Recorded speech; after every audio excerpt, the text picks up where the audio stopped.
Okay, good evening students. और मुझे पता है कि आप लोग काफ़ी मेहनत कर रहे हैं और काफ़ी वर्क कर रहे हैं, केमिस्ट्री को बहुत ही अच्छे तरीके से लर्न कर रहे हैं और काफ़ी क्वेश्चंस की प्रैक्टिस कर रहे हैं। और हमारा लेक्चर इस तरह से रहेगा कि उसमें क्वेश्चन काफ़ी आए जिसे कि हम कर सकें। क्वेश्चन करने जरूरी होते हैं स्टूडेंट्स की। हमें कोई भी टॉपिक पढ़ रहे हैं उसको हमने समझ लिया तो उसके क्वेश्चन हम जरूर सॉल्व करें ताकि हमें समझ में आ जाए कि हमें कितना लर्निंग हुई है। और क्वेश्चन ही तो पेपर में आएंगे, इसलिए थोड़ी बहुत प्रैक्टिस क्वेश्चंस की करनी ही करनी है जितने भी लेक्चर्स हो रहे हैं स्टूडेंट्स। तो देखिए, आज जो हम स्टार्ट कर रहे हैं वो एक नया टॉपिक है, वो बहुत ही मजेदार है। और ये एमीन्स पर आ गए हम। एमीन्स स्टूडेंट्स, ये ए मीन देखो, अमोनिया को तुम समझते हो, अमोनिया तुमने पढ़ा था NH3, ये अमोनिया है, बोलो पढ़ा था। हाँ जी। बहुत ही पुराना दोस्त है हमारा अमोनिया। अब हमने क्या करना है, अमोनिया में तुम्हें दिख रहा है ये नाइट्रोजन है, 3 हाइड्रोजन है, एक लोन पेयर भी है। ये लोन पेयर भी नाइट्रोजन के पास है अमोनिया के अंदर। अब अगर हमने हाइड्रोजन को हटा दिया और यहाँ पे एल्काइल ग्रुप लगाने शुरू कर दिए स्टूडेंट, या एराइल ग्रुप लगाने शुरू कर दिए, हम ये कह रहे हैं कि यहाँ पर आपने क्या किया, लो ये मेरे पास हाइड्रोजन है, एक हाइड्रोजन गई और आपने आर लगा दिया आर। तो अब ये क्या बन गया, एमीन। ये एमीन बन गया। अगर आपने क्या किया कि ए आर की बजाय ए आर लगा दिया, ए आर कौन से होते हैं, एरोमेटिक वाले, जैसे फिनाइल बेंजीन वाले, तो ये भी आप लगा सकते हैं। तो एराइल ग्रुप कहते हैं इन्हें। तो जब आप एल्काइल और एराइल ग्रुप से हाइड्रोजन को रिप्लेस करते जाओगे तो क्या बनेगी, एमीन्स। कितने हैं तुम्हारे पास हाइड्रोजन, 3। तो हमने क्या किया, फिर पहले एक मैंने हटाया था, अब मैंने लो एक और लगा दिया। इसको मैं R1 कह देता हूँ, चलो R2 कह देता हूँ। सेम भी हो सकते हैं, डिफरेंट भी हो सकते हैं स्टूडेंट। ये बन गई, ये भी एक अमीन है। अब ये भी एक और बचा हुआ है, ठीक है, उसको अभी हटा देता हूँ। लो, तो 3 अल्काइल ग्रुप लग गए हैं, या एराइल ग्रुप जो भी कहो, ए आर भी लगा सकते हैं, एराइल ग्रुप्स।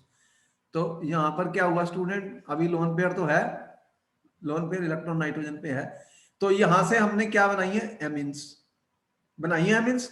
लेकिन इनमें हाँ क्या जी। डिफरेंस दिख रहा तुम्हें, देखो यहां पर नाइट्रोजन के ऊपर एक आर ग्रुप लगा हुआ है, हाँ जी। तो इसको क्या बोलते हैं, प्राइमरी अमीन। ये प्राइमरी अमीन है स्टूडेंट मेरी, इस मतलब 1 डिग्री वाली। एक नाइट्रोजन के साथ एक आर ग्रुप लगा स्टूडेंट, एक कार्बन जुड़ा है नाइट्रोजन के साथ, वो वाला क्या हो गया, प्राइमरी। यहाँ पे नाइट्रोजन के साथ कितने आर ग्रुप लगे हैं, 2 लगे। 2 लगे हैं, तो इसको क्या बोलोगे। सेकेंडरी या 2 डिग्री। ओके, अब तुम्हें समझ में आ गई, तुम जल्दी समझ जाते हो। ये 2 डिग्री एमीन हो गया। और स्टूडेंट्स, इसके पास कितने हैं, 3 टर्शरी ये क्या 1 बन गया फिर, 3 टर्शरी। डिग्री। लो, इतनी फास्ट तुम आंसर करते हो। ये टर्शरी बन गया, 3 डिग्री अमीन। अब देखो, नाइट्रोजन के पास अभी लोन पेयर का इलेक्ट्रॉन पड़ा हुआ है स्टूडेंट, लोन पेयर इलेक्ट्रॉन पड़ा हुआ है। अगर इसके पास मैंने, अब इसके पास क्या हुआ कि मैंने इस ग्रुप को भी यूज कर लिया स्टूडेंट। आपने सुना है, जैसे ये अमोनिया था, अगर आपने कहा कि सर ये अमोनिया है, अब इसके पास 3 बॉन्ड पेयर हैं, एक लोन पेयर है स्टूडेंट, एक लोन पेयर है। और इसका जो हाइब्रिडाइजेशन होता है वो sp3 होता है, नाइट्रोजन का sp3 होता है। लेकिन क्योंकि 3 + 1 4 हो गए, तो sp3 हाइब्रिडाइजेशन हो, एक लोन पेयर है, 3 बॉन्ड पेयर है स्टूडेंट। अब इसका जो बॉन्ड एंगल होता है आपको पता है कि वो कम हो जाता है, 109.8 डिग्री, जो 109.5 डिग्री टेट्राहेड्रल से कम हो जाता है, क्योंकि lone pair bond pair repulsion होती है स्टूडेंट्स। तो वो एंगल इसमें कम हो जाता है अमोनिया के अंदर। तो जब हम इसकी जो शेप बताते हैं तो वो पिरामिडल शेप हो जाती है। क्या होता है ये, पिरामिडल शेप का, ऐसे ऐसे दिखता है। यहाँ पे एक लोन पेयर है, तो ये जो एंगल होता है स्टूडेंट, ये कम हो जाता है 109 से, 107 हो जाता है, या 107.5 एग्जैक्ट वैल्यू किताब में। ये देखो, ये यहाँ पर 107 डिग्री है। मैं कह रहा हूँ 107 डिग्री हो गया। तो ये हमने स्ट्रक्चर बताया आपको। देखो ये देख रहे हो, एक लोन पेयर है, एक लोन पेयर है, और ये sp3 हाइब्रिडाइजेशन है। तो यहाँ पर अगर मैं एक आर लगा दूं, एक आर लगा दूं स्टूडेंट, मतलब एमीन बन गया। कौन सा एमीन मैंने बनाया? देखो जैसे ये बनाया मैंने, ये एक मिथाइल ग्रुप लगाया, ये 1 डिग्री अमीन है। ये कौन सा है? नाइट्रोजन के साथ अभी भी एक लगा हुआ है, ये एनिलीन है, अभी इसका भी बताएंगे। यहाँ पर नाइट्रोजन के साथ कितने ग्रुप लगे हैं स्टूडेंट? 200। तो ये 2 डिग्री वाला है। ये नाइट्रोजन के साथ कितने कार्बन जुड़ गए? 3 डिग्री वाला है, 3 डिग्री है। तो 1 डिग्री, 2 डिग्री, 3 डिग्री। और अगर एक मैं H प्लस इसमें H प्लस ऐड कर दूं तो ये लोन पेयर क्या करेगा? इस H प्लस को ले लेगा और आपका क्या बन जाता है? Ammonium ion. तो अमोनियम आयन के बारे में बताइए। इस जैसे एक साल्ट होता है अमोनियम क्लोराइड, अमोनियम क्लोराइड का साल्ट तुम्हें पता है। तो ये प्लस और माइनस, जब नाइट्रोजन के पास कितने बॉन्ड बन गए? 4 बॉन्ड बन गए स्टूडेंट। तो ये एक वो बन गया, अमोनियम का एक साल्ट बन गया, ये साल्ट बन गया। अगर मैंने इसमें HCl ऐड कर दिया तो NH3 plus HCl ammonium chloride बन जाता है, एक साल्ट बन जाता है अमोनियम। तो अगर मैं इसमें भी ऐसे ही करूं, कहाँ गया वो? ये तुम्हारे पास ये ग्रुप थे R3N, और इसमें मैं एक और RX ऐड कर दूं तो यहाँ पे लोन पेयर ऑफ इलेक्ट्रॉन है, तो ये क्या बन गया? R4N plus X minus. तो इसे क्या बोलते हैं? क्वाटरनरी, क्वाट का मतलब चार्ज, क्वाटरनरी अमोनियम साल्ट। तो क्वाटरनरी ये साल्ट बन गया, ये अमोनियम साल्ट। तो देख रहे हो, तो इसमें R ग्रुप 4 आ गए। तो ये जो एमिन्स के बारे में हम बता रहे हैं स्टूडेंट्स, तो 3 टाइप के एमिन्स मैंने तुम्हें बताए। हाइड्रोजन को हटाते जाएंगे और एल्काइल या एराइल ग्रुप को लगाते जाएंगे, primary, secondary and tertiary. 3 type के एमिन्स हम यूज कर रहे हैं स्टूडेंट, और इन्हें बोलते हैं क्वाटरनरी अमोनियम साल्ट्स। तो ये बेसिकली एमिन्स कहाँ पर यूज हो रहे हैं? देखो एमिन्स क्या होते हैं? ये बायोलॉजिकली एक्टिव कंपाउंड्स हैं, बायोलॉजिकली एक्टिव कंपाउंड्स हैं, बायोलॉजिकली। देखो बायोलॉजी में स्पेलिंग ही ना गलत हो जाए मेरे, तो बायोलॉजी, जी के बाद आई है ना, बायोलॉजिकली एक्टिव कंपाउंड्स हैं। इसका मतलब कोई ना कोई यूज इनका हमारे ह्यूमन शरीर पे होना है। और आपने एक कंपाउंड का नाम सुना है बायो में, एड्रीनालिन। बताओ एड्रेनलिन क्या काम करता है? एड्रेनलिन क्या होता है? क्या इसका बहुत यूज होता हॉर्मोन होता है। है? बायोलॉजी को स्टूडेंट्स को पता है कि ये हार्मोन्स होते हैं, क्या होते हैं कि ये जो मैसेज को, जो सेल्स होते हैं इसके, ये माइंड माइंड से कनेक्टेड होते हैं। एड्रेनल, एड्रेनल कहते हैं जी, इसके अंदर एड्रेनल कम हो गया किसी के अंदर तो वो डिप्रेशन में चले जाते हैं। तो ये जो रिस्पॉन्स होती है हमारी की, कोई कोई भी चीज है, अगर आपके सामने कोई स्नेक आ गया तो क्या करेंगे? वो आपको माइंड एकदम एक्ट करता है, तो वो आपके बॉडी में एड्रेनल रिलीज हो जाता है, तो वो माइंड को सिग्नल देता है, तो आप एक्शन करते हो। तो ये आप देखे हैं कि बहुत ही कोई अच्छा समय आता है, मूड अच्छा हो जाता है, मूड अच्छा हो जाता है, तो ये मूड को भी वो करते हैं। और अगर मूड खराब हो जाए तो डिप्रेशन भी क्रिएट करते हैं स्टूडेंट्स। एड्रेनल जो है एक केमिकल है, एक केमिकल है ये जो होता है स्टूडेंट, एक सेकेंडरी, इसके अंदर ये कंटेन करता है सेकेंडरी अमीनो ग्रुप। ये अमीन, इसके अंदर सेकेंडरी अमीनो ग्रुप होते हैं स्टूडेंट। जब इसका स्ट्रक्चर आप देखोगे बायोकेमिस्ट्री में तो आपको पता लगेगा कि ये अमीनो ग्रुप को, अमीनो इसमें सेकेंडरी अमीनो ग्रुप प्रेजेंट होता है, और they are use to increase blood pressure. और इसी तरह ही एफिडिराइन भी होता है स्टूडेंट, एफिडिराइन ये मतलब बॉडी के अंदर है हमारे। और नोवाकेन एक सिंथेटिक कंपाउंड है स्टूडेंट अमीनो, जो एनेस्थेटिक के रूप में यूज होता है। डेंटिस्ट जो होते हैं ना वो इसको लगाते हैं दांत निकालने से पहले, तो वो उसको मतलब anti anti anti histamine drug होती है। इसके अंदर टर्शरी ग्रुप होता है, टर्शरी ग्रुप होता है, उसका क्या नाम है जिसमें टर्शरी ग्रुप होता है? और बेनाड्रिल है, वो वेल नोन यानी एंटी हिस्टामिन। बेनाड्रिल एक एंटी हिस्टामिन ड्रग है स्टूडेंट। हमारे बॉडी में काफी हिस्टामिन्स होते हैं, ज्यादा हो जाए तो उसको कम करने के लिए बेनाड्रिल एक ड्रग है जो यूज होती है। उसमें टर्शरी अमीन अमीनो ग्रुप प्रेजेंट है। क्वाटरनरी अमोनियम साल्ट जो होते हैं वो सर्फेक्टेंट्स के काम आते हैं, और डाइजोनियम साल्ट्स भी हम यूज करते हैं for the preparation of variety of aromatic compounds और डाइज बनाने के काम आते हैं।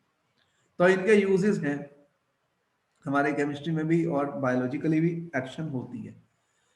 कई बार ऐसा क्वेश्चन पूछ लेते हैं कि बताओ कि ये जो कंपाउंड है ये कौन से फंक्शनल ग्रुप इनमें प्रेजेंट है। तो हमें पता है एड्रानिल का तो पता लग गया, एफिड्राइन का भी पता लग गया, ये क्योंकि ये इंपॉर्टेंट है हमारे बॉडी के अंदर जो प्रेजेंट है। अब अमीन्स के बारे में पता लगा कि ये 1 डिग्री 2 डिग्री और 3 डिग्री के होने वाले हैं। और नाइट्रोजन की हाइब्रिडाइजेशन हमें पता लगी। अगर स्ट्रक्चर ऑफ एमिन्स की बात कर रहे हैं तो आपको पता लगा, अगर मैंने ये लिखा RNH2 तो यहाँ पे एक लोन पेयर ऑफ इलेक्ट्रॉन दिख रहा है मुझे, ये एक हाइड्रोजन, ये हाइड्रोजन, ये sp3 हाइब्रिडाइज्ड ऑर्बिटल है। कौन सी हाइब्रिडाइजेशन हुई है? नाइट्रोजन की sp3 हाइब्रिडाइजेशन हुई है। तो ये बॉन्ड वेज डार्क वाले मेरी तरफ आ रहे हैं, ये पीछे जा रहा है, और 107 डिग्री का बॉन्ड एंगल दिख रहा है। और अगर टर्शरी एमीन देखेंगे स्टूडेंट्स, टर्शरी एमीन में क्या होगा? बॉन्ड एंगल थोड़ा सा बड़ा है, इसका कितना है? 108 है, इसका 107 है।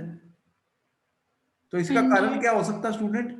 बताओ इसका क्या रीजन हो सकता है? रिपल्शन ज्यादा होती है।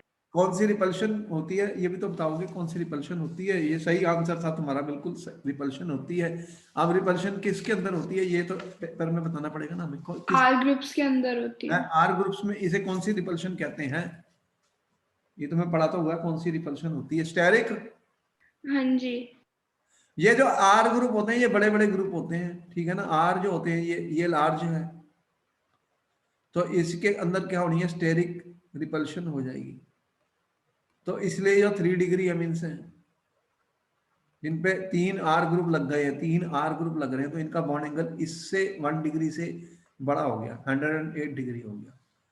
तो इसका कितना था प्राइमरी का जो बॉन्ड एंगल दिखा रहे हैं हम, कार्बन, नाइट्रोजन और हाइड्रोजन का ये जो बॉन्ड एंगल आपने देखा, ये 107 डिग्री दिखा रहे हैं। और यहाँ पे जो मैं देख रहा हूँ NC और C, कार्बन और कार्बन है यहाँ पर, तो ये बॉन्ड एंगल कितना है? 108 डिग्री। तो आपने कहा कि स्टेरिक रिपल्शन होगी सर, क्योंकि ये मिथाइल ग्रुप बड़े बड़े हैं, हाइड्रोजन बहुत छोटा है। तो बिल्कुल सही आंसर था वो। इसका अंदर इतना तुम्हें समझ में आ गई। देखो जब एरोमेटिक अमीन लिखूंगा तो सबसे जो मोस्ट इंपॉर्टेंट एरोमेटिक अमीन कौन सा है, सबसे बताओ जल्दी से। सबसे अच्छा एरोमेटिक अमीन जो बहुत बार यूज होने वाला है, जैसे मैंने अल्कोहल में किया तो फिनोल लिख दिया था, कार्बोक्सिलिक एसिड का बेंजोइक एसिड लिखा था, एल्डिहाइड का बेंजेल्डिहाइड लिखा था। तो मैंने कहा यहाँ पे क्वेश्चन बनेंगे क्योंकि ये बेंजीन के सिर पे मैंने रख दिए। अब बेंजीन के साथ मैंने ये अटैच कर दिया NH2 स्टूडेंट, तो ये मेरा क्या है? एरोमेटिक अमीन बन गया,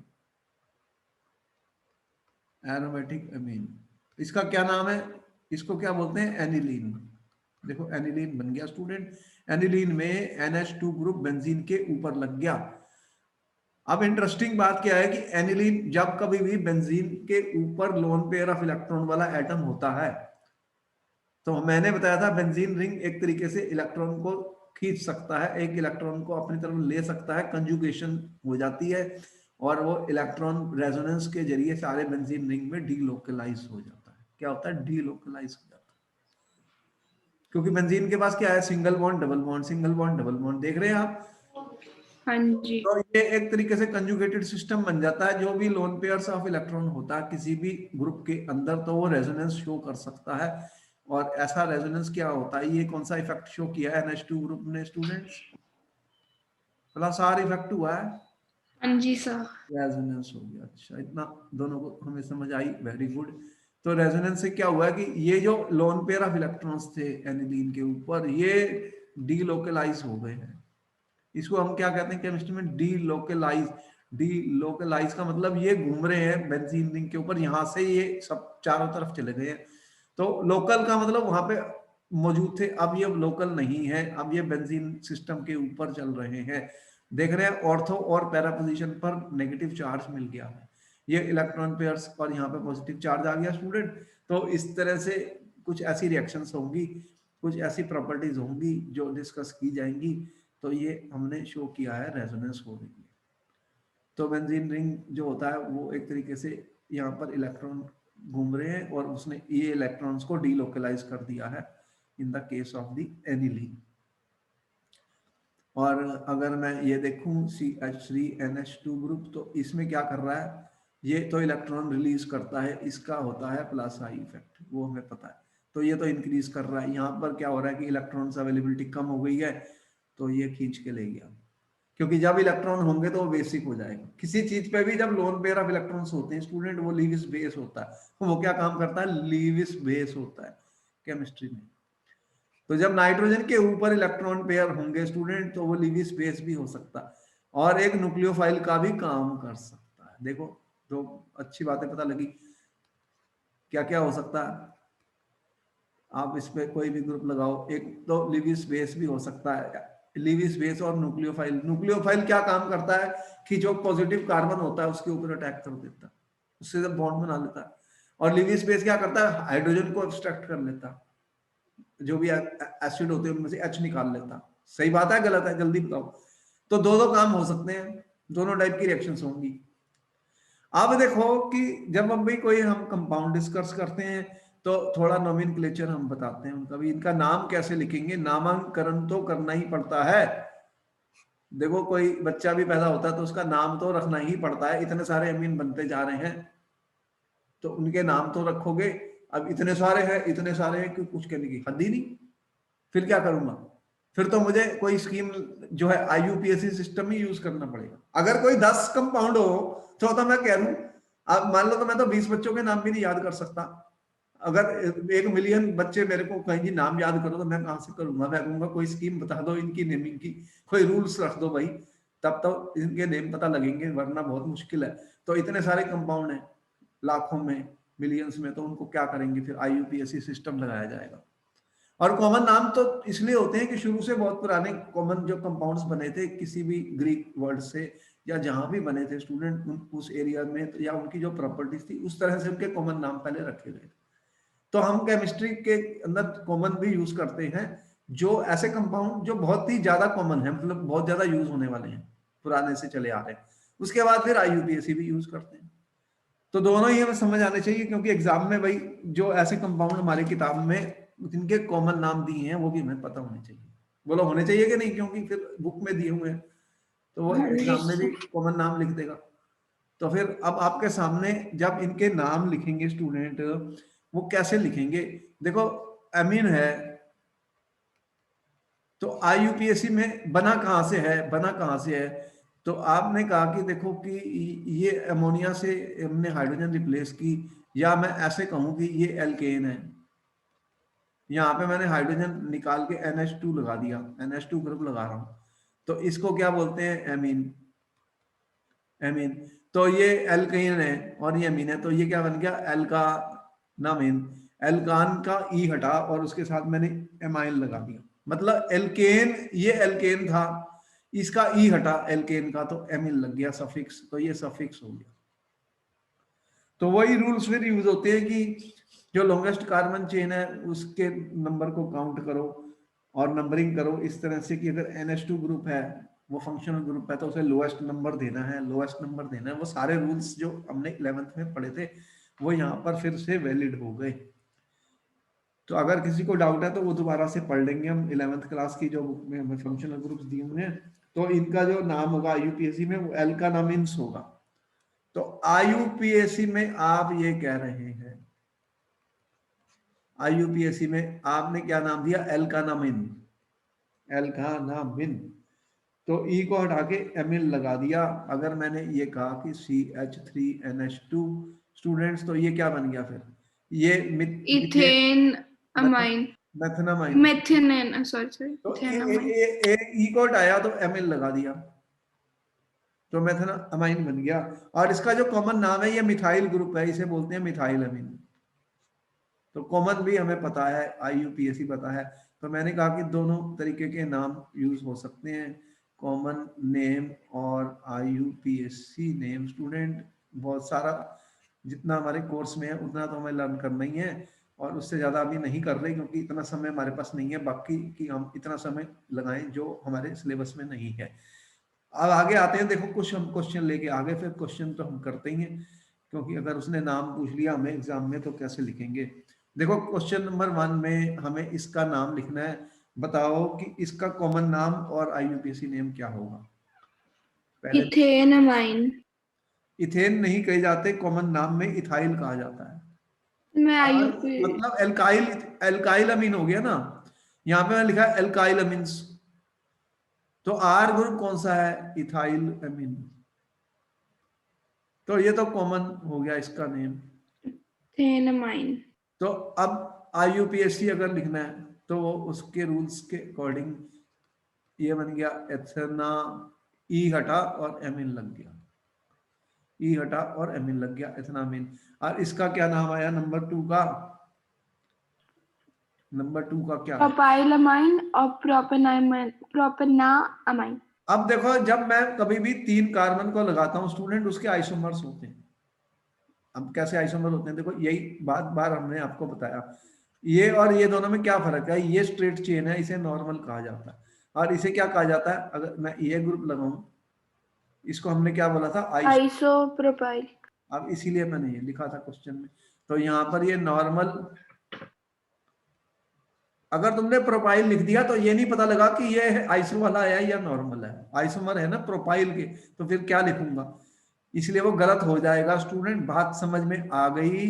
तो वो हाँ जी सर। नॉर्मल प्रोपाइल एमीन है, और वो सही था तुम्हारा प्रोपनामीन है। प्रोपान का ई हटा दिया तुमने और ए लगा दिया, वो तुम्हारा सही आंसर है।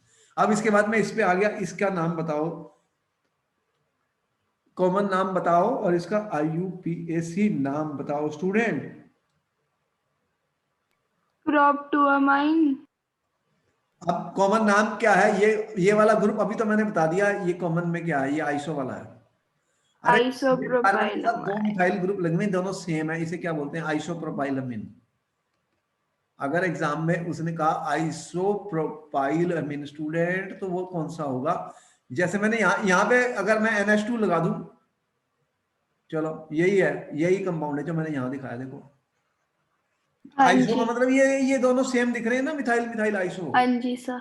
तो ये आइसो प्रोपाइल हो गया, तुम्हें समझ आए। और इसका फिर आईयूपीएससी नेम में नंबर तो लिखोगे फिर 1 2 3, 1 2 3 नंबर है। तो ये कौन से पोजीशन पर है, NH2 स्टूडेंट। 2 प्रोपेनमाइन। 2 नहीं लिखा जाता, प्रोपेन के बाद 2 डाला जाता है और फिर एमीन लिखा जाता है। प्रोपेन का ई हटा था, वो कितने नंबर पर है, यहाँ पे मैंने लिखा 2 पर, हो गया। अब आगे क्या हुआ, आगे क्या हुआ, देखो यहां पर देख रहे हो कि ये नाइट्रोजन, ये 1 डिग्री वाले थे, ये 2 डिग्री वाला था, यहाँ पर 2 डिग्री वाला था। यहाँ पे क्योंकि नहीं, ये 1 डिग्री वाले हैं, 1 डिग्री वाले नाइट्रोजन के साथ एक कार्बन जुड़ा है, नाइट्रोजन के साथ एक कार्बन जुड़ा है। स्टूडेंट ये भी पूछेगा ये कौन सा है, ये 1 डिग्री है, ये भी 1 डिग्री था, हाँ जी। ये भी 1 डिग्री था। अब यहाँ पर आया मैं, ये नाइट्रोजन के साथ 2 कार्बन जुड़े हैं, 2 कार्बन जुड़े हैं, ये 1 डिग्री 2 डिग्री 3 डिग्री, कौन सा स्टूडेंट्स। 2 डिग्री। अरे 2 डिग्री, अच्छा वेरी गुड आंसर। अब इसका नाम कैसे करेंगे, देखो इसमें 2 आर ग्रुप लग गए, छोटा ये है, ये बड़ा है, ये छोटा है, ये बड़ा है। अब क्या करेंगे बताओ। अब इस ऐसे केसेस में जब एक से ज्यादा आर ग्रुप लग गए स्टूडेंट, तो क्या करेंगे, ठीक है। तो मोर देन, अब क्या होगा,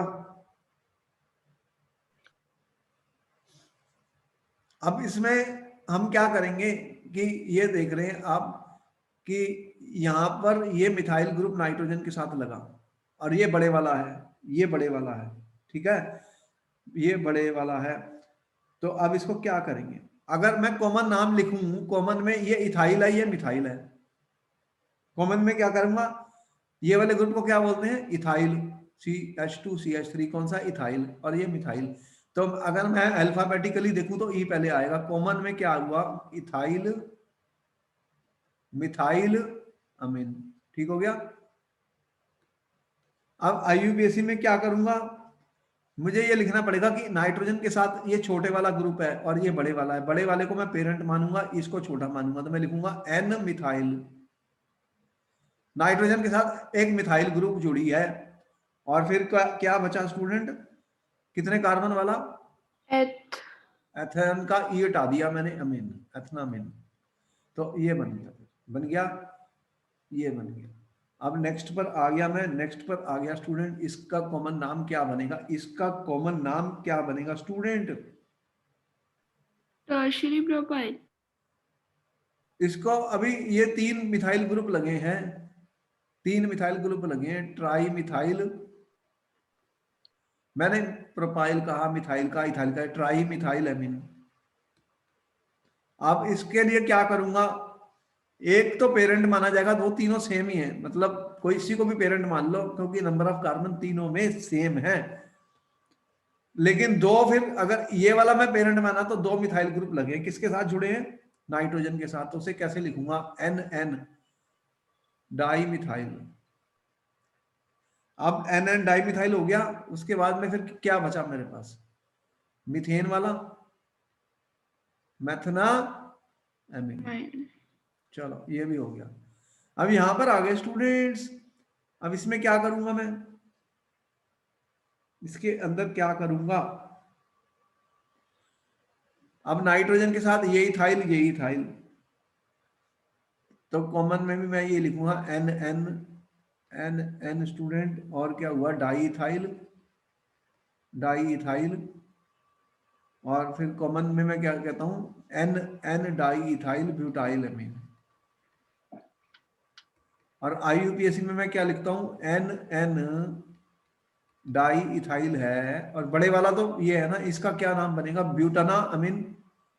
तो ब्यूटेन का मैंने वो हटा दिया ई, ये बन गया ब्यूटाना अमीन। हो गया ये भी, चलो ये भी हो गया। अब इसके बाद में ये एक कंपाउंड ये आ गया, इसको क्या करेंगे, ये कौन सा ग्रुप होता है, एक सिंगल और एक डबल वाला, ऐसा ग्रुप को हम क्या बोलते हैं स्टूडेंट, डबल सिंगल वाले ग्रुप को हम क्या बोल रहे थे केमिस्ट्री में, हमने बताया था एक विनाइल ग्रुप होता है, एक एलाइल ग्रुप होता है, तो कॉमन में इसे क्या बोलेंगे, एलाइल एमीन।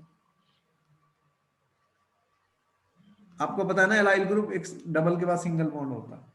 हाँ जी। आईयूपीएसी नेम बताओ इसका, आईयूपीएसी नेम बताओ, इसको लोएस्ट नंबर मैंने दिया, एमीन को 1 2 3, 3 कार्बन बने हैं, 3 कार्बन बने, 2 पे डबल बॉन्ड भी है स्टूडेंट्स, तो क्या बनेगा, आपको मिल रहे 30 सेकंड।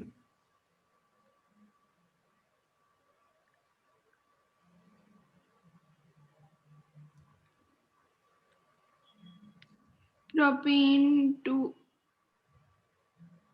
अब देखो, ये प्रोप वाला था, प्रोप है, डबल बॉन्ड की पोजीशन कहां पर है, 2 पे है। तो उसको भी तो शो करोगे। प्रॉप 2 इन, अब ई फिर का ई, ईन का ई हट गया, ई का ई हट गया, और उसकी अमाइन जगह लगा दो मुझे फिर। लिखना है, अमीन की पोजीशन क्या है, 1 1 एमीन। लो ये बना फिर इसका नाम, अब देख लो, समझ लो इसको कैसे लिखा मैंने। प्रॉपर तो 3 कार्बन की रूट थी, और 2 पे डबल बॉन्ड था, तो वो 2 की पोजीशन मैंने बताई है, और एक पर NH2 ग्रुप है, तो 1 एमीन आ गया, हो गया। अब ये देखो एक और आ गया, ये CH2 6 लगा हुआ है, ये यूज होगा मेरा पॉलीमर केमिस्ट्री में, इसका यूज होने वाला है, ये पॉलीमर बनाने के काम आता है, इसलिए इसका नाम हमने लिया। इसको क्या बोलेंगे, इसको ये वाला कंपाउंड जो है, इसमें CH2 पर 6 लगा हुआ है, ये CH2 6 NH2 NH2, अब 2 NH2 लगे हैं, तो ये क्या बना, हेक्सा मिथिलीन। CH2 को क्या बोलते हैं, मिथिलीन। CH3 को मिथाइल बोलते हैं, तो CH2 को क्या बोलते हैं, मिथिलीन। हाँ जी। हेक्सा मिथिलीन डाई अमीन, 2 अमीन लगे हैं ना, डाई अमीन। और अगर इसका आईयूपीएसी नेम लेंगे तो स्टूडेंट, तो कैसे करेंगे, फिर मुझे नंबरिंग करनी पड़ती है, नंबरिंग करनी पड़ती है, नंबरिंग कैसे होगी इसकी, तो इसको खोलना पड़ेगा, CH2 है, CH2 है, कितने हैं, 6 हैं, 6 हैं, 1 2 3 4 5, ये हो गए 6, 1 2 3 4 5 6, और यहाँ पे NH2 लगी। अब दो NH2 ग्रुप हैं, एक थोड़ी है। हाँ जी। तो ऐसे केसेस में हमें नंबरिंग लिखनी पड़ती है, और फिर उसका नाम होता है एल्केन, एल्केन 1 1 2 जो भी है। अब यहाँ पे कितना नंबर, यहाँ से शुरू किया मैंने, या कहीं से भी कर लो, कोई फर्क नहीं पड़ेगा, दोनों में इक्वल है। 7। 3 4 5 6, तो 1 और 6 पे NH2 ग्रुप लगा हुआ है। तो ये कौन सा है? 6 वाला हेक्सेन, हेक्सेन है। और 1 और 2, 1 और 2 के ऊपर हम क्या लिखते हैं? Di amine. तो हेक्सेन 1 2 डाई एमिन इसका नाम बन गया स्टूडेंट। 1 2 नहीं, 1 6 है, 6 पर है ना, 1 6 डाई एमिन। हाँ जी सर। ये वाला कंपाउंड तो वही है, मैंने कहा बहुत फेवरेट कंपाउंड है, इस पे क्वेश्चन आएगा हमें एग्जाम में, तो मतलब इसकी रिएक्शंस बहुत आने वाली हैं। इसको एनिलीन के नाम से जाना जाता है, तो इसको एनिलीन ही कह देते हैं हमें। एनिलीन एक्सेप्टेबल नेम है इसका, या वैसे अगर कहे तो बेंजीन, बेंजीन का अमीन है, बेंजीन का अमीन है। अगर इसको IUPAC में देखूं तो ये बेंजीन है और उसका अमीन है, तो बेंजीन का मैं ई हटा दूं और AMIN कर दूं, तो ये बड़ा नाम है, लेकिन यही मान लेते हैं, ये आसान है, इसी को यूज करेंगे। ठीक है, कॉमन में भी और IUPAC में भी ये यूज हो जाएगा स्टूडेंट, उसी को यूज करेंगे। अब यहां पर आगे, अब यहाँ पर एक चीज तुम्हें पता है कि हम आपको बता चुके हैं, ऐसे कंपाउंड्स का नाम क्या, कौन सा बताया था, ये बार बार आता है, इसको क्या बोला था हमने केमिस्ट्री में? Methyl benzene. टॉलवीन एक नाम बताया था जो अच्छा। मैंने, हाँ जी सर। टॉलवीन। अब ये टॉलवीन के नाम से इनके डेरिवेटिव्स बनाए गए हैं, टॉलवीन के नाम से ये टॉलवीन है, लेकिन यहाँ पर NH2 ग्रुप लगा हुआ है। तो मैं अगर इसको ऐसे करूँ 1 और 2, तो ये 2 अमीनो टॉलवीन हो गया। IUPAC में क्या हो गया? IUPAC 2 अमीनो टॉलवीन हो गया। 2 अमीनो टॉलवीन लिख सकता हूं। हाँ जी सर। और कॉमन इसका नाम है, इसे बोला जाता है, ये ऑर्थो पोजीशन होती है, एक दो पोजीशन कौन सी होती है? ऑर्थो। तो वो हाँ लिखेगा जी। एग्जाम में, आपको ऐसे दे देगा ऑर्थो टॉलवीडीन, ऑर्थो टॉलीडीन स्टूडेंट। इसका मतलब ये है कि ऑर्थो पोजीशन पर NH2 ग्रुप लगा हुआ है, एक कॉमन नाम है इसका, कॉमन नाम है। और इसको अगर लिखना है स्टूडेंट, अब यहां पर क्या हुआ है, नाइट्रोजन के साथ दो CH3 ग्रुप लग गए हैं, बोलो लगे हैं। हाँ जी। तो फिर इसका ये तो मैंने पहले बताया, NN लिखना पड़ेगा लास्ट वाला, ये जो है क्या लिखूंगा? NN। कितने मिथाइल लगे हैं स्टूडेंट्स? 2 लगे। तो फिर तुम लिख दो डाई मिथाइल। और आगे क्या लिखोगे? 30 सेकेंड है तुम्हारे पास, जल्दी से बताओ, ये किसका किसका कंपाउंड बनाया मैंने? एनिलीन ही तो है इनका बाप। अरे ये NH2 ही तो है पेरेंट इनका, हाँ जी। तो उसी के बच्चे हैं ये, एनिलीन। चलो वो बन गया, फिर लो याद हो गया मुझे। ये इसका प्रेपरेशन कहीं ना कहीं आएगा, मैं इसलिए मैंने ये दिया, ये कंपाउंड बहुत यूज होएगा, इसके कंपाउंड्स आएंगे। तो ये तो तुम्हारे को समझ में आई कि नॉमेनक्लेचर इनका कैसे करना है। ठीक है, अब तुमने नाम तो लिखने सीख लिए, स्ट्रक्चर भी देख लिया, अब देखते हैं आगे इनकी और क्या स्टडी करते हैं। अब चलो आगे चलते हैं। जैसे अब इसने क्वेश्चन दे दिया, मान लो एक क्वेश्चन, तुमने कहा जी क्वेश्चन तो हम जरूर करते हैं सर, क्योंकि क्वेश्चन पेपर में आ गया। अब देखो यहाँ पर एक कंपाउंड कह रहा है classify as primary secondary tertiary, बताओ कि ये वाला नाइट्रोजन के साथ कितने कार्बन है? 1 तो ये कौन सा है? प्राइमरी। 1 डिग्री। चलो अच्छा, सही आंसर है तुम्हारा। इसका बताओ ये कौन सा है? सेकेंडरी। सेकेंडरी है। पहले बिन जल्दीबाजी में क्यों आंसर कर रहे हो, पहले बना के तो देख लो क्या बना इसमें। ओवर कॉन्फिडेंस आ गया। नहीं सर। अरे जल्दीबाजी नहीं करनी, मैंने पहले ही तुम्हें बताया, तुम जो भी स्टूडेंट हैं, वो कितनी लड़कियां पढ़ रही हैं, सबको बताया भाई धीरे धीरे आंसर करो, पहले ऑर्गेनिक कंपाउंड को खोल लो, ऐसे मत आंसर कर देना, इसको खोल लो। टर्शियरी। अब हो गया ना टर्शियरी, ले अब तेरा आंसर सही हो गया, लो ये भी टर्शियरी है। और ये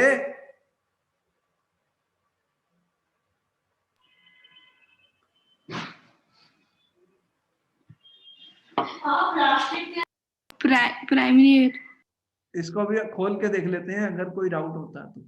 ये CH लगा, यहाँ पे C2H5 लगा, यहाँ पे C2H5 लगा और यहाँ पर NH2 लगा। तो नाइट्रोजन के साथ एक ही तो कार्बन, जब NH2 प्राइमरी होगा, NH2 होगा तो क्लियर है मुझे वो 1 डिग्री होगा। देखो NH2 है तो R ही लगा हुआ है, और अगर NH है तो अब समझ में आ गया ये इस तरह का होने वाला है। ये 1 डिग्री, ये 2 डिग्री है। अगर N आ गया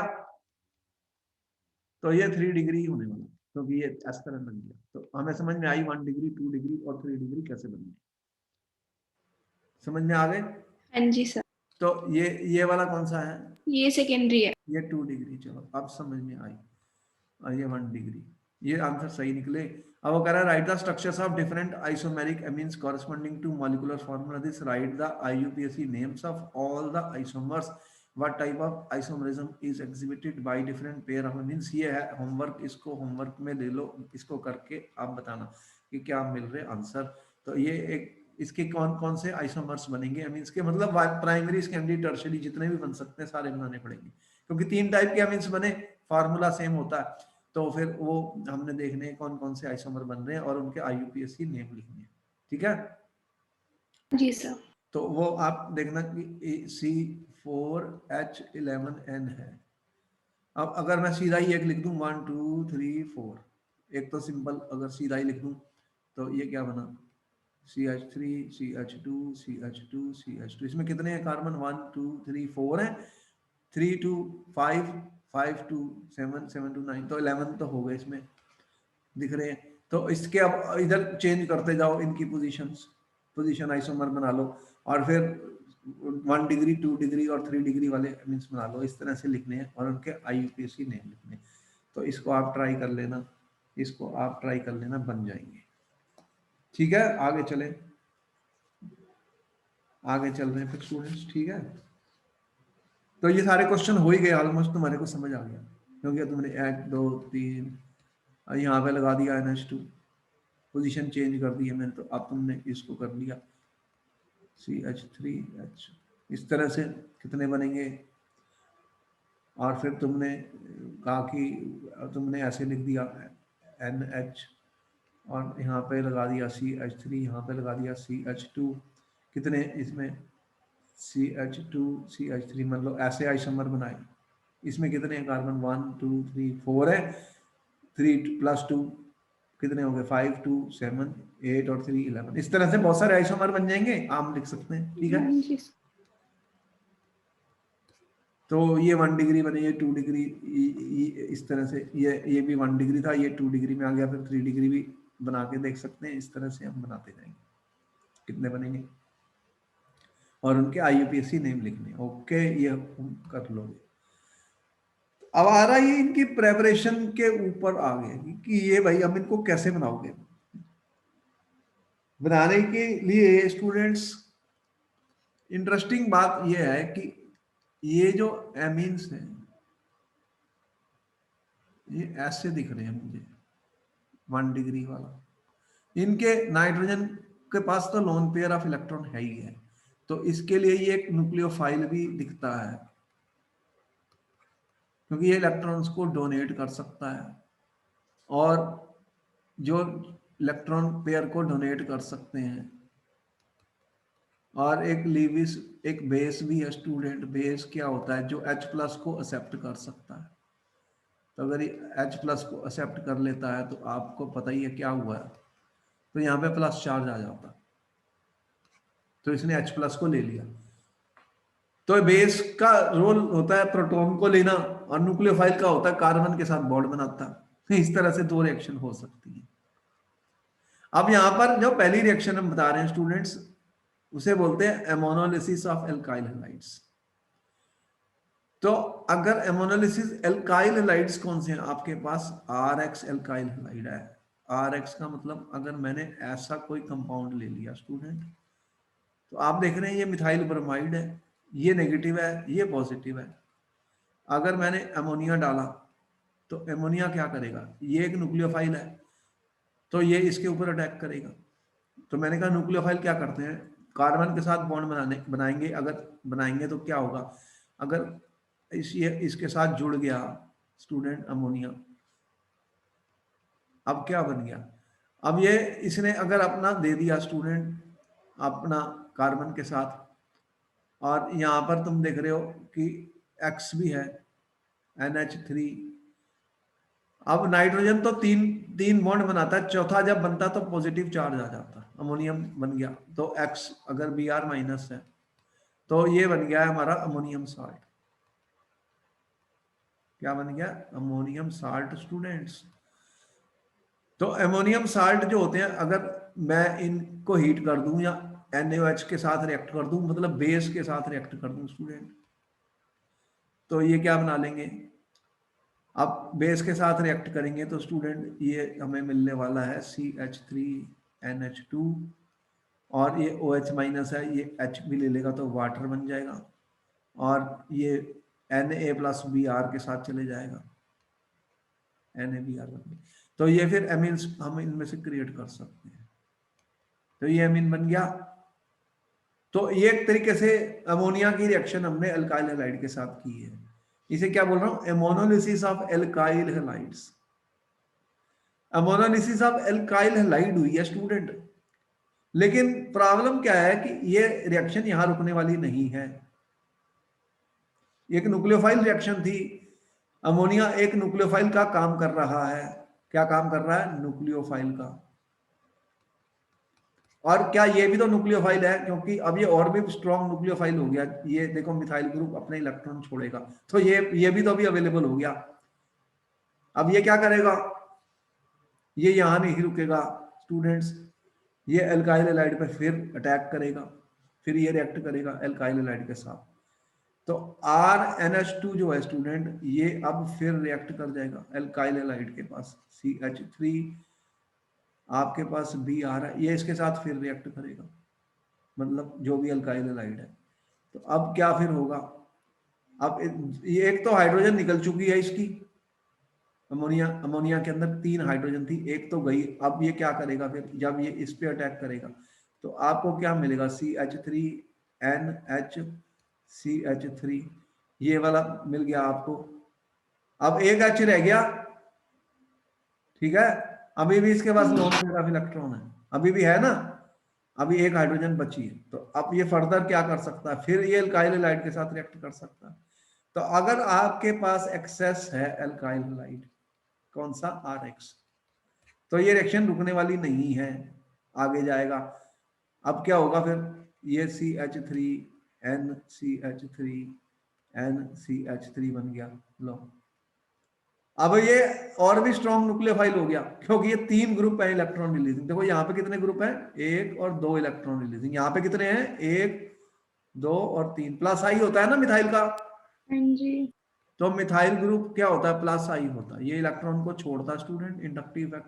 तो फिर ये कहता है मैं अभी भी नहीं रुकता, अगर ये ज्यादा है तो ये इसके साथ फिर रिएक्ट कर गया। लो, CH3 मैंने जो दिया था Br, तो अब ये क्या बनाता है फिर, जब चौथा एक और जुड़ गया स्टूडेंट्स, CH3NCH3CH3, लो एक और आ गया।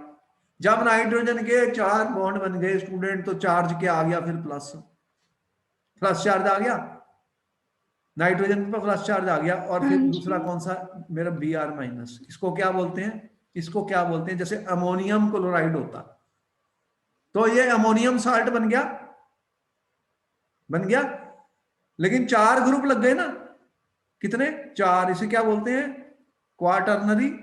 क्वाट का मतलब क्या होता है, 4, quaternary ammonium salt, quaternary. NH4 को क्या बोलते हो तुम, अमोनियम, बोलो बोलते हो। हाँ जी। अब 4 हाइड्रोजन हट गई और उसकी जगह 4 R ग्रुप लग गए, तो उसे क्या बोलूंगा, क्वाटरनरी। क्वाट का मतलब 4, कितने, 4 4 कौन से लगे, R ग्रुप, अमोनियम साल्ट बन गया, क्वाटरनरी अमोनियम साल्ट। तो क्वाटरनरी अमोनियम साल्ट बन जाता स्टूडेंट। और ये जब क्वाटरनरी अमोनियम साल्ट्स होते हैं, जो भी इनको जब NaOH के साथ रिएक्ट करते हैं तो वो एमीन बना देंगे। क्या बना देंगे, एमीन बन जाएगी। जब इनको मैं NaOH के साथ रिएक्ट कर दूंगा स्टूडेंट्स, तो ये एमीन्स बना देंगे, एमीन बन जाती हैं, इनको बोलते हैं क्वाटरनरी अमोनियम साल्ट। तो फ्री एमीन जो होती है वो हमें मिल जाती है बाय ट्रीटमेंट विद NaOH। लेकिन इसके अंदर क्या प्रॉब्लम आ रही है स्टूडेंट, कि इसके अंदर आपको 3 टाइप की एमीन्स मिल रही हैं। कौन सी मिल रही हैं? इसमें मिक्सचर आपको मिलता है, मिक्सचर मिलता है। कौन कौन सा मिक्सचर मिलता है? Primary, secondary and tertiary amines. तो इस केस के अंदर प्रॉब्लम क्या आई है आपको, यहां से मिली थी प्राइमरी अमीन, यहां से NaOH से मिलेगी सेकेंडरी अमीन, यहां से मिलेगी टर्शरी अमीन, प्राइमरी, सेकेंडरी, टर्शरी अमीन स्टूडेंट, और यहां से मिलेगा क्वाटरनरी अमोनियम साल्ट। तो आपको क्या मिला इसके अंदर, इस रिएक्शन में? इसकी डिसएडवांटेज वो पूछेगा पेपर में, इस मेथड की। What is the disadvantage of this method student? What is the disadvantage of ammonolysis of alkyl? ये क्वेश्चन पेपर में आया था, ये क्वेश्चन आ गया ना हमारे सामने। अब बताओ इसका आंसर स्टूडेंट्स, तुम बताओ कि क्वेश्चन इसका आंसर क्या लिखोगे, क्या प्रॉब्लम आ रही है इसमें, मेथड में? इस मेथड में क्या डिफिकल्टी आ रही है स्टूडेंट, जल्दी से बताओ। देखो इसमें क्या आ रही है कि आपको मिक्सचर मिल रहे हैं, कौन से?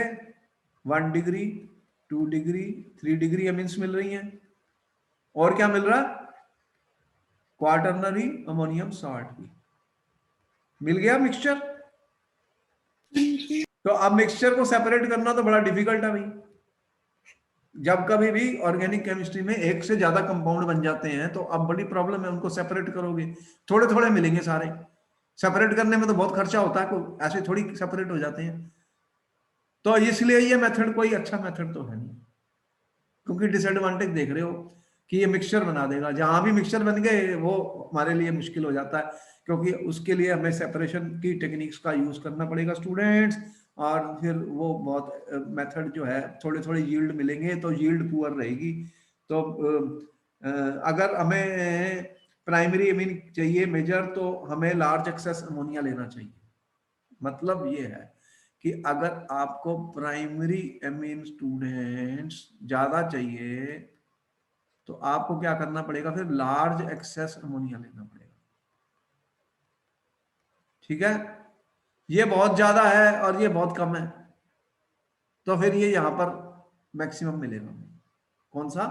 1 डिग्री। बात समझ में आई? हाँ जी सर। अगर प्राइमरी एमीन की ज्यादा क्वांटिटी आपको चाहिए स्टूडेंट्स, तो हम एक्सेस अमोनिया का यूज करेंगे। लेकिन कोई मेथड अच्छा नहीं लगा, क्योंकि इसके अंदर आपको मिक्सचर्स ऑफ एमीन्स और क्वाटरनरी अमोनियम साल्ट मिला, तो ये इसकी एक डिसएडवांटेज हो गई। स्टोरी समझ में? अब इनका जो रेट्स होता है स्टूडेंट, रेट्स किसके ऊपर डिपेंड करता है? देखो ये फास्टेस्ट होता है रेट, ठीक है, order of reactivity of halides, इसे क्या बोलते हैं? Order of reactivity of halides. तो ऑर्डर ये मिलता है RI greater than RB greater than RCl। इसका रीजन बताओ कि ऐसा क्यों होता है स्टूडेंट्स, ऐसा क्यों होता है? देखो आपको पता है कि ये बॉन्ड टूट रहा है RI वाला, अरे एल्काइल हैलाइड का बॉन्ड टूट रहा है, अमोनिया नाइट्रोजन अपना बॉन्ड बना रहा है, तो ये न्यूक्लियोफिलिक रिएक्शन है। तो सबसे ज्यादा कमजोर बॉन्ड कौन सा है? RI, हाँ इसका जी। साइज बड़ा है। और दूसरा I- है, वो बेस्ट लिविंग ग्रुप है, जो आसानी से टूट जाता है। तो जो RI जो बॉन्ड है स्टूडेंट वो वीक है, और I- जो है वो बेस्ट लिविंग ग्रुप है, इसलिए ये सबसे फास्ट है, ये उससे स्लो है, ये उससे स्लो है। तो ये रिएक्टिविटी का ऑर्डर है। बहुत सारी रिएक्शन में मैं रिएक्टिविटी ऑर्डर को डिस्कस करता हूँ, भाई कोई रिएक्शन कितनी फास्ट है कितनी स्लो है। बोलो समझ में आई स्टोरी? हाँ जी। देखो क्वेश्चन आंसर किस तरह से बनते हैं उनके बारे में डिस्कस किया जा रहा है। अब आपके सामने फिर स्क्रीन पे क्वेश्चन आ गया, क्योंकि इस पे क्वेश्चन आया हुआ पेपर में। उसने क्वेश्चन क्या दे दिया? Right the chemical equation for the following reaction, reaction of ethanolic ammonia with C2H5Cl। Student आपको मिल रहा है 1 मिनट का वक्त, इसको कंप्लीट करें, इसको कंप्लीट करें कि कैसे इस रिएक्शन को लिखना है। ये तो स्टूडेंट्स आपने नोट कर लिया, इसको हटा दूं? हाँ जी सर। अच्छा ठीक है, फिर नेक्स्ट क्वेश्चन आ गया, उसको सॉल्व करना है।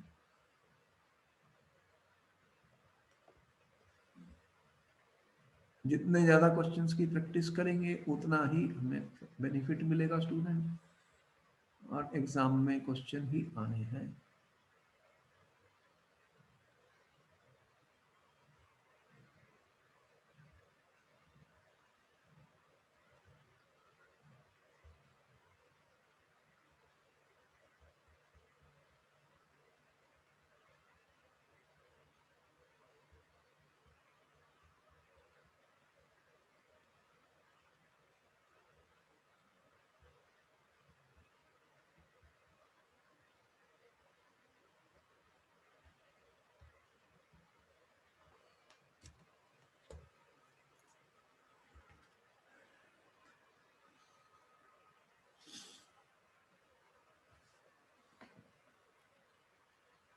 पहला क्वेश्चन क्या है students?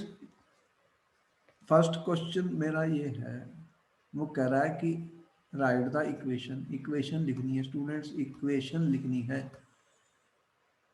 एथनोलिक ammonia is reacted with ethyl chloride. Student देखो, आपका C2H5Cl है, और आप जब रिएक्ट करोगे अमोनिया के पास कितनी हाइड्रोजन है? 3 है। ये आपको पता है भाई, ये न्यूक्लियोफाइल होता है, ये कार्बन पे अटैक करने वाला है, ठीक है। तो अब क्या होगा फिर, अगर ये कार्बन के साथ बॉन्ड बनाएगा स्टूडेंट NH3, ये न्यूक्लियोफाइल है, तो क्या पहले बनेगा? C2H5NH2 बनेगा पहले, ठीक है। अब ये C2H5NH2 तो रुकता नहीं यहाँ, ये भी एक न्यूक्लियोफाइल है। देखो यहाँ पे लोन पेयर ऑफ इलेक्ट्रॉन्स थे, और मैं अगर ऐसे दिखा दूं, चलो ऐसे देख लो, तो ये अटैक कर रहा था CH3 CH2 Cl के ऊपर, तो ये अटैक करता है यहाँ पर, और ये बाहर चले जाता है। ये न्यूक्लियोफिलिक अटैक है। अमोनिया एक न्यूक्लियोफाइल है, ये न्यूक्लियोफिलिक सब्स्टिट्यूशन हो रही है, न्यूक्लियोफिलिक सब्स्टिट्यूशन हो रही है स्टूडेंट, तुमने पढ़ी थी एल्काइल हैलाइड्स में भी, SN2 रिएक्शन पढ़ी थी। हाँ जी सर। अब ये तो और भी स्ट्रॉन्ग न्यूक्लियोफाइल हो गया, क्योंकि इलेक्ट्रॉन छोड़ेगा, तो ये क्या करेगा, जो एल्काइल हैलाइड पड़ा है मेरा C2H5, कौन सा एल्काइल हैलाइड है मेरे पास स्टूडेंट, कौन सा दिया इसने? C2H5Cl। तो फिर तुम कहोगे सर लो इसको ऐसे लिखो, ट्वाइस कर देता हूँ, चलो और आसान, NH बन गया, एक हाइड्रोजन और गई। अब ये जो है, ये भी न्यूक्लियोफाइल है, इसके पास भी इलेक्ट्रॉन पेयर पड़ा हुआ है, तो फिर ये रिएक्ट करेगा C2H5Cl के साथ, तो क्या बन गया? C2H5 3N बन गया। और तुमने कहा कि अब ये और भी न्यूक्लियोफाइल है, तो ये क्या करेगा? C2H5 तुम्हारा जो Cl दिया है, मेरे को Cl दिया है, ये इसके साथ रिएक्ट करके क्या बनाएगा? C2H5 4N प्लस और Cl minus, quaternary ammonium salt बन गया। इसको क्या बोलते हैं? Quaternary ammonium salt. ये बना एथनामिन। और ये क्या बना? देखो ये क्या मैंने बनाया, एथनामिन। और इसका अगर मैंने नाम लिखना है तो ये क्या बनेगा? देखो इसको अगर मैं ऐसे देखूं, C2H5NH, इसको मैं कैसे लिखता हूँ? C2H5, तो ये क्या बन गया? N इथाइल, क्या नाम बताया था? N इथाइल एथनामिन, ठीक है। मैंने सही लिखा है IUPAC नेम? हाँ जी सर। ये प्रैक्टिस हमें हो जाती है नाम लिखने की, तो प्रैक्टिस हो जाती है। तो ये N मैंने लिखा, दूसरा क्या होगा? N di ethyl ethanamine, NN di ethyl ethanamine, और ये आपका बन गया क्वाटरनरी अमोनियम साल्ट। तो ये इसका आंसर हमने लिखा पहले का, यहां तक गया, ठीक है, ये ऐसे लिखा मैंने। बोलो सही लिखा मैंने, कोई गलती तो नहीं की? जल्दी से बताओ स्टूडेंट, मैं गलती भी तो कर सकता हूँ। नहीं तो सर। फिर तुम अगर जाग रहे हो तो दिमाग में रखो कि सर गलतियां बहुत करते हैं, उनकी गलती निकालनी है। देखो तुम अपनी एनर्जी को एक्टिव रखो, एनर्जी नहीं होगी तो बताओ क्या पढ़ेंगे, और मेरे में भी एनर्जी नहीं होगी तो मैं भी क्या पढ़ाऊंगा। तो मैं तुमसे लर्न बहुत करता हूँ, स्टूडेंट्स बहुत मुझे पढ़ाते हैं, टीच करते हैं। मैं कोई ये थोड़ी कि मैं ही पढ़ा रहा हूँ, तुम भी तो मुझे टीच कर रहे हो। दोनों, ये सब इंटरेक्शन होती है, डायरेक्ट इंटरेक्शन होती है, लाइव क्लासेस होती है, इसमें कुछ भी क्वेश्चन आंसर सब होने हैं हमारे। और जितने क्वेश्चन हम करेंगे उतना ही हमें बेनिफिट होगा, क्योंकि कॉन्फिडेंस तभी आएगा अगर हम क्वेश्चन को सॉल्व कर लेंगे। स्टूडेंट्स, रिएक्शन तो बुक में भी लिखी हुई है। अब नेक्स्ट क्वेश्चन आ गया, ammonolysis of benzyl chloride and ammonolysis of benzyl chloride, ठीक है, and reaction of amine so form with 2 moles of methyl chloride. पहले बेंजाइल क्लोराइड की अमोनोलिसिस की उसने, और उसके बाद 2 मोल से रिएक्ट किया CH3HCl से। अब इसकी रिएक्शन लिखनी, इसकी रिएक्शन लिखनी। क्वेश्चन नंबर 2 आ गया, क्वेश्चन नंबर 2 आ गया। बेंजाइल क्लोराइड का फार्मूला तो पहले पता होना चाहिए आपको। मिल रहा है स्टूडेंट 30 सेकंड का वक्त, 30 सेकंड खत्म हो जाएंगे आपके। जल्दी से दिमाग लगाओ, अपनी कॉपी के अंदर करो सॉल्व। बेंजाइल क्लोराइड का फार्मूला याद है या भूल गए हो? ये सारे क्वेश्चन पेपर में आते हैं तो हमें फार्मूले तो लिखने आने चाहिए, तब प्रैक्टिस करेंगे तो आएंगे, नहीं तो वो भी भूल जाएंगे। ये बेंजाइल क्लोराइड, मैंने सही लिखा गलत लिखा जल्दी से बताओ। सही लिखा सर। अब इसका अमोनिया के साथ रिएक्शन हुआ पहले, तो क्या बना दिया उसने? ये बना CH2NH2 बना। मोनोलिसिस किया तो मैंने, बेंजाइल एमीन बन गया। अब इसको वो कह रहा है कि उसने रिएक्ट किया है स्टूडेंट किसके साथ? 2 मोल कह रहा है CH3Cl के साथ। 2 मोल मैंने यूज करने हैं CH3Cl के साथ। तो ये एक एमीन है, ये एल्काइलेशन हो रही है, एल्काइलेशन हो रही है, क्योंकि मिथाइल क्लोराइड कितनी बार आना है? 2 बार बस, क्योंकि 2 मोल लिख दिए उसने, और 2 हाइड्रोजन पड़ी हुई हैं, 2 हाइड्रोजन पड़ी हुई हैं स्टूडेंट। तो एक हाइड्रोजन को एक मिथाइल ग्रुप निकालेगा, दूसरे को दूसरा। तो फाइनल प्रोडक्ट बताओ, 30 सेकंड है आपके पास।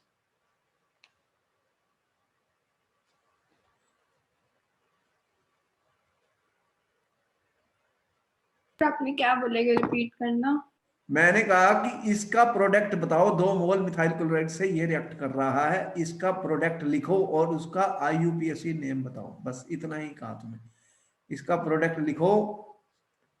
जब ये रिएक्शन जो उसने क्वेश्चन दिया है, अब 2 मोल HCl का यूज करो और इसका फाइनल प्रोडक्ट बताओ और उसका IUPAC नेम बताओ। बस इतना ही करना है आपको। अब बताओ कि ये मिथाइल ग्रुप है, ये कहां जाएगा? इसको हटाएगा,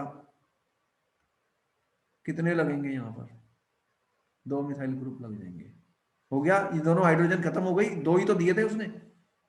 इसके आगे तो रिएक्शन हो नहीं सकती, क्योंकि 2 मोल है, उसने बोला सिर्फ 2 मोल लिखा है ना यहाँ पे। क्या लिखा है? एक्सेस में नहीं लिखा, सिर्फ 2 मोल दिए उसने। ये बन गया, इसका क्या नाम होगा? इसका नाम लिखना स्टूडेंट, NN पे क्या है? Di methyl. हाँ जी। तो NN डाई मिथाइल है। और ये क्या है? ये वाला कंपाउंड क्या है? फिनाइल। और ये 1 कार्बन है, 1 कार्बन है, तो ये क्या बना? फिनाइल मैथना अमीन। ये बना। बोलो मैंने सही लिखा है गलत लिखा है? सही लिखा। तो ठीक है, फिर यहाँ पर ये खत्म हो गया स्टूडेंट। इसके क्वेश्चन भी कर लिए और इसके आगे करेंगे नेक्स्ट क्लास में। कल मिलेंगे 12 बजे। तो गुड नाइट, इनकी प्रैक्टिस हमें करनी है कल, और इसके आगे करेंगे एमिन्स के बारे में। Okay, thank you sir. Okay then, good night students, good night. Thank you.